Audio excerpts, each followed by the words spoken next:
Un projet export, c'est vraiment se poser les bonnes questions avant d'agir. Bien définir le projet du client avec le client de son projet à l'international.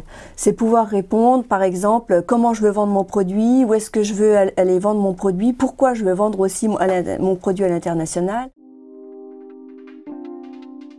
Bien, un diagnostic export, c'est fait effectivement pour diagnostiquer le potentiel à l'export d'une entreprise.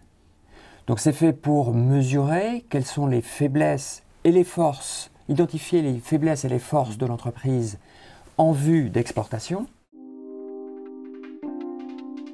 L'étude de marché, c'est essentiel de ne pas être opportuniste et de savoir regarder quels sont les endroits à plus fort potentiel. Le salon, c'est bien quand on a déjà une petite stratégie, on sait pourquoi on y va, qui on veut rencontrer et on donne rendez-vous aux gens sur le stand et en même temps c'est une opération de communication, d'image intéressante. Mais le salon n'est pas l'outil ultime. Et les aides et subventions à l'export, donc on l'a vu, il y a les salons, il y a des déplacements qui sont subventionnés, mais en fait il y a beaucoup d'outils tels que l'assurance prospection COFAS, tels que le crédit d'impôt export qui n'est pas très connu, on connaît le crédit d'impôt recherche mais moins le crédit d'impôt export, et qui sont autant de facilités. Il y a le PPE aussi d'Oseo, qui est un prêt pour l'export.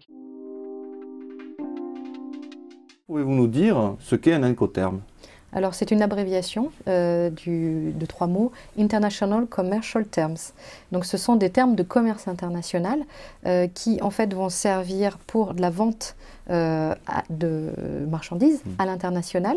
Et en fait ça sert aussi dorénavant dans de la vente intracommunautaire dans l'Union européenne, mais aussi ils sont utilisés dans de la vente parfois franco-française de marchandises.